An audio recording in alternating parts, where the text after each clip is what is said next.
Autonomia, apertura dei ministri 5 Stelle. Il ministro per i rapporti con il Parlamento, il bellunese Federico D'Incà, da Valtagno sembra voler aprire una porta alle richieste venete in tema di autonomia. Si comincia lunedì con l'incontro Zaia-Boccia e poi sarà ancora un lungo cammino fatto di trattative e tavoli. Vogliamo affrontare le tematiche già a partire dal lunedì con l'incontro tra Boccia e il Presidente Zaia, nel quale ci deve essere un accordo verso il rialzo. Basta con queste divisioni a livello italiano sul tema che è importante come l'autonomia, che deve essere visto come un lungo percorso. Mentre, dopo il tema della sussidiarietà, i 5 Stelle, oggi ministri in terra veneta, rispolverano facendo le proprie le battaglie care al Veneto. Mi piace molto di più costi standard, fabbisogni, razionalizzazione della spesa pubblica, sussidiarietà verticale con grande vicinanza al territorio, ma queste sono terminologie adatte ad un livello tecnico. Le persone devono capire che questo governo vuole fare grandi passi in avanti sul tema dell'autonomia e si fanno soltanto col dialogo.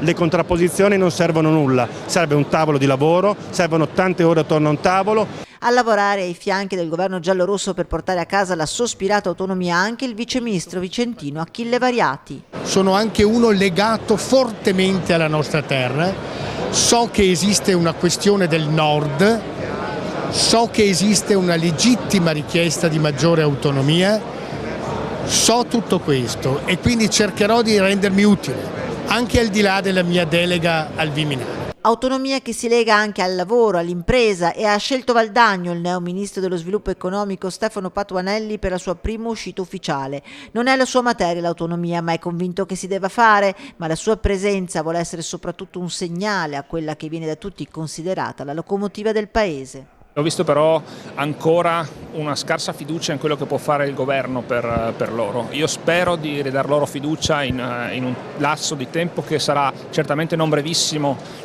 perché ci sono tante cose da fare, ma certamente non potrà essere troppo lungo, perché rischiamo che queste persone non riescano più a fare impresa.